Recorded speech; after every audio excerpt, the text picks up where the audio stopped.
What's up YouTube, Brownie here, coming to you with another video. And today, as you can see, I am sitting here on the max excavation level for Void Horde, and I want to show you guys the team that I've been using for Void Horde to counter the TBB teams, because Betty is a pain in the butt, and yeah, it's just not a lot of fun to fight against her. So yeah, I want to show you guys the team that I have been utilizing and the artifacts that I'm running and all that stuff, so you guys can maybe do something similar or just come up with your own thing, you know?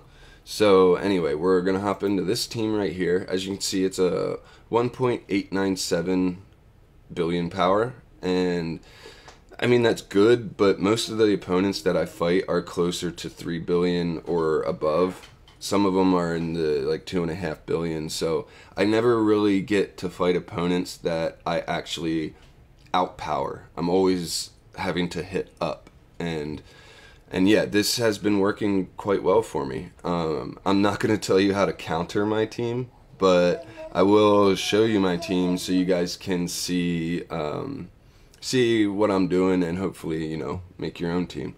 But as you can tell, we have Mockman in slot 1, and we're running the Lucky Candy Bar on him.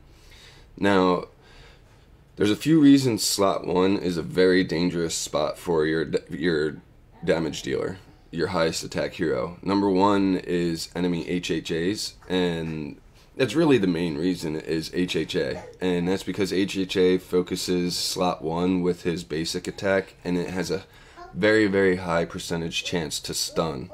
So having that can be it's a huge pain in the butt if your Mockman gets stunned. So having stun immunity on the Candy Cane is huge.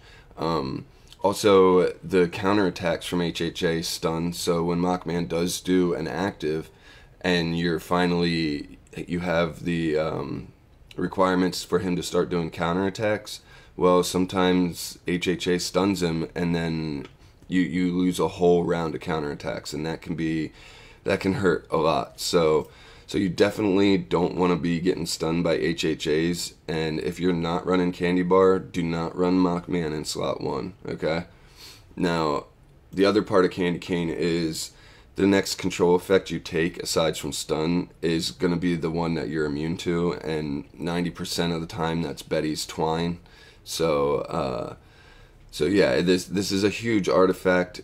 It also, if you do happen to get controlled by something else, you'll then get 30% all damage reduction, so that's always really, really nice, and just add some more defense. Now there's no huge offensive component to Lucky Candy Bar, but that's okay. Mockman can overcome that with just his pure power and skill set. So yeah, the rest of the team is running crowns, and they're all built for speed, precision, block, and armor or damage reduction, you know, one of the two. We're running dot removal on most of them. Freya's supposed to have dot removal. I don't know why she didn't. That was weird. But yeah, we're usually running dot removal because Elena's here to remove the team from the twines that Betty puts out, and Elena can usually keep up if it's just a Betty. If you're up against like Jara, Betty, and a bunch of other heroes that CC, Elena will get overwhelmed.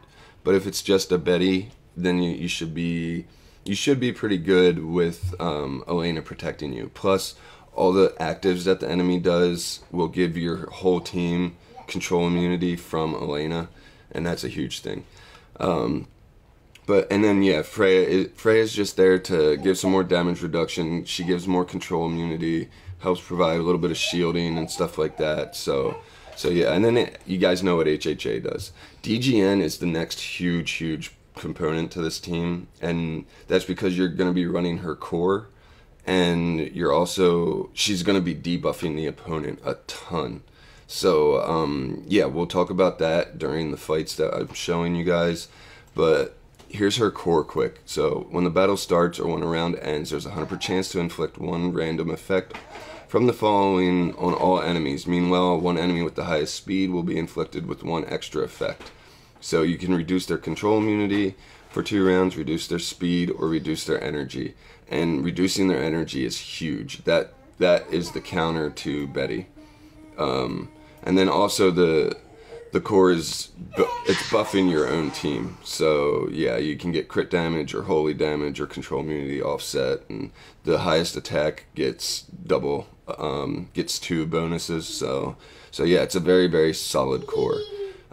So let's go ahead, hop in, check out some fights, and yeah, I'll talk about what's going on. Alright, so our first fight is in depth 9. We're going up against Wind, and he has 2 billion more power than we do. He has a SS Betty and an S tier Vulcan, so that's going to be pretty tough. But let's see if our DGN core does its job. And there it did. It's sweet. So yeah, it kept Betty to doing just a basic attack, but it didn't give her enough energy to trigger her special skill. So we don't have to worry about Twine in round 1. Looks like. And Mockman might get hit enough to be fed and active. That would be really cool. Is he gonna get hit again? No. Okay, so he didn't get fed and active in round 1, so that's alright. We're not gonna have counterattacks until round 2. So yeah, but it looks like our Queen Pings are doing quite a bit of damage against this team. So what I'm thinking is he's running really offensive artifacts, because he's used to Betty being able to, you know, lock down the whole enemy team. But I got Mockman here, and he's gonna be killing everybody. So yeah, especially with his Destiny skill. Every time that goes off, which is only once right now, and in the future it'll be every time he gets hit, pretty much he'll do his Destiny skill. That's gonna be so powerful. I can't wait to start using it. I'm at temple level 8, so gonna be a little bit yet. Now we're in depth 10. We're gonna fight TBT. I don't really know anything about his team. It's just a solid Betty team that I want to fight. so yeah, we're gonna hop in, and hopefully our DGN core does its job again and keeps Betty to a basic attack that doesn't give herself enough energy, and it did. All right, sweet. Queen counters going out, doing some damage. Looks like this team's a little bit more tanky, but we're going to be, yeah, we held TBB to a round 2 active, so we don't have to worry about Twine right now. Mockman might get fed an active. Yeah, okay, he's gotten active for round 1. That's going to be a huge bonus for us. And that's one of the bonuses of being in slot 1. With like a candy cane or running stun immunity in an S tier, is you'll definitely take more attacks and more like guaranteed attacks, and you won't have to worry about HHA stunning you, because if you don't have like stun immunity or something, or really high control immunity, that HHA is going to ruin your Mockman with stuns. It's going to be super annoying. And there we took out the Betty. Alright, Mockman's doing some really nice counterattacks. He just switched stances, so if he gets fed energy, he'll get a nice active off him. But he might just counterattack them all to death. I don't know. Looks like Betty, or yep, there goes DGN. And DGN was really the only other one I was worried about, because she can do some really nasty single target damage, and it's always against the highest attack hero. So she can be a very, very annoying enemy to have to kill. But looks like we got this fight in the bag, and yeah, there we go. Alright, so yeah, that's how I've been countering the Betty teams I've been coming up against, and yeah, I hope you guys can take something from this and maybe use it on your account. Please like and subscribe. I'll see you guys in the next one.